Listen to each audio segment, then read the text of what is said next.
very much, Mr. Chairman. I want to go back. I want to follow up on some of the things that Mr. Meadows said.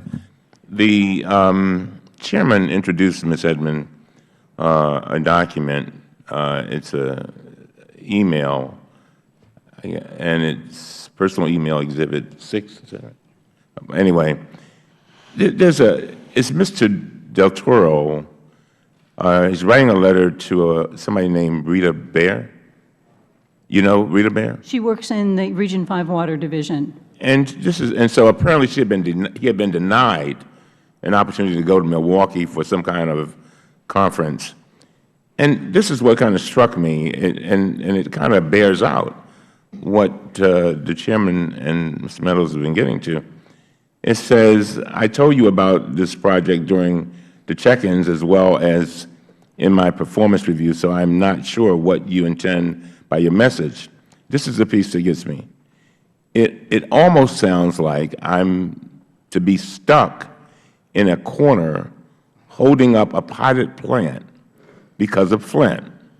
One misstep in 27+ years here, and people lose their minds. Well, why do you think he said that? First of all, it sounds like he feels like he's being retaliated against. First of all, I had never heard of that email until this morning. And I am appalled that anything might have been done to make him feel that way. Yeah, well, I'm kind of glad you quit. I'm glad you resigned. Let me tell you why. And I've told the Chairman this. There's something going on in that Region 5 that we need to deal with. And I don't know exactly what it is, but there are problems. And I am determined to make sure that we do that.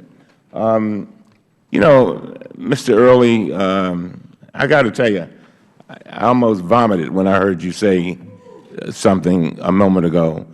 You said that even after you found out that newly manufactured parts were starting to rust out by using the Flint water, that you didn't see that as a problem to be, I mean, wait a minute now, I'm confused.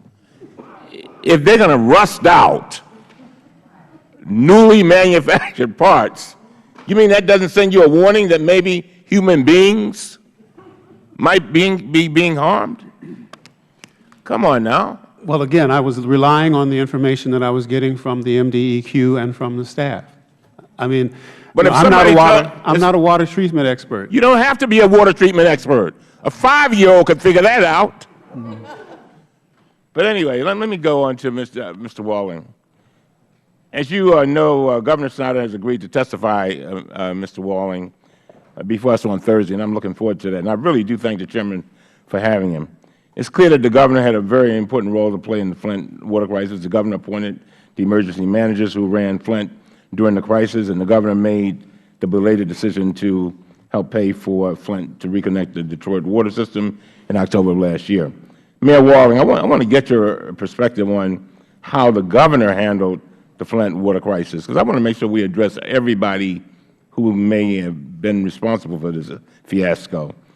Mayor Walling, when did you first start having serious concerns about the safety of the water coming from the Flint River? Well, I had growing concerns as the complaints were coming in from the citizens. Okay, give me a date. Give me a date. Throughout the summer of 2014. All right. And when did you first reach out to the Governor for help?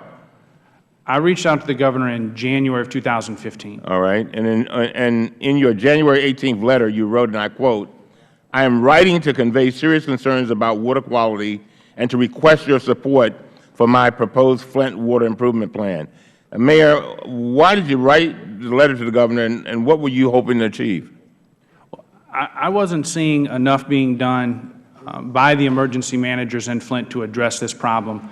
I believed this needed to go directly to the Governor. I, of course, didn't know what his staff were telling him or not, but he needed to hear directly from me as the mayor of the city what needed to be done to protect and serve the citizens. And so let me read an internal email from one of the Governor's senior staff commenting on your request. He wrote, and I quote, Mayor Walling is seeking to drag the governor into the conflict with both hands, end of quote. Mayor Walling, what is your response to that, and why do you think the governor, folks wrote that? I've read similar emails and what's been disclosed, and I was highly disappointed that the chief elected official for the state of Michigan would view my concerns as the chief elected official for the city of Flint in that kind of manner, and that staff around him would be giving him that counsel. I mean, here's a community that's already under a financial manager that's now dealing with a TTHM crisis and other issues that are unresolved, and I come to the governor with a professional letter, comprehensive, and asking for him to respond, to help invest, to come to the city of Flint and meet with residents, which took him a year to do. I got it. Yeah. I get the gist of it. I don't have but so much time. You sent another letter to the Governor Snyder about 8 months later on September 14, 2015. Is that correct? Yes. You wrote, and I quote, "The community is heightened, concerned about lead leaching into the water from old service lines and home plumbing, and also needs to be addressed." So, end of quote. So 8 months after your first letter, you were still asking for help to improve the safety of the water in your community, and still nothing was happening. Mayor Walling, how did you feel when you found out that the state was not treating the Flint River water with corrosion control agents for nearly a year and a half? How did you feel? I was just stunned, because that had been said to me, I know to other staff, to our community in public forums, that it was meeting the standards, that it was comparable with Detroit, that it was safe. We had heard that time and time and time again, and this was from the Michigan Department of Environmental Quality that we looked to for that guidance. Mr. Chairman, I just need one more minute. Let me read you another email that Governor Snyder's Chief of Staff, Dennis Muchmore. And by the way, you know Dennis Muchmore? I do. He won't talk to us, okay? He was the Chief of Staff, but he refused to talk to us. So Mr. Muchmore sent to the Governor September 2015. He wrote, and I quote, listen to this one.